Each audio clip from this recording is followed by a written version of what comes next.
মাঝে মাঝে আল্লাহ আমাদেরকে দুঃখ কষ্ট দিয়ে পরীক্ষা করতে চান, এগুলো আমাদের জন্য খারাপ নয়। এই দুঃখ কষ্ট বিপদ আমাদের কোমরকে সোজা করে, আমাদের পায়ের মাটিকে শক্ত করে। চিল্লায় বলেন ঠিক কিনা?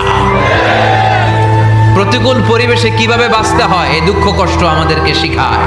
এজন্য মুমিন বান্দার বৈশিষ্ট্য হচ্ছে দুঃখ কষ্ট বেদনা জ্বালা এগুলোতে সে আপসেট হয় না, সে হাল ছেড়ে দেয় না, সে ভরসা রাখে একজনের উপর। চিল্লায় বলতে হবে তিনি কে? কারণ মুমিন জানে রাত্রি যত গভীর হয় অন্ধকার তমানিসা ভেদ করে সুবহে সাদিক হয়। মুমিন জানে গর্ভবতী নারীর পেটের ব্যথা যেই দিন বাড়তে থাকে ওই দিনই নতুন মেহমান আগমনের সময় ঘনাতে থাকে। মুমিন জানে তার জীবনে দুঃখ কষ্ট বিপদ যত বাড়তে থাকে সুখের দিন কাছে আসতে থাকে।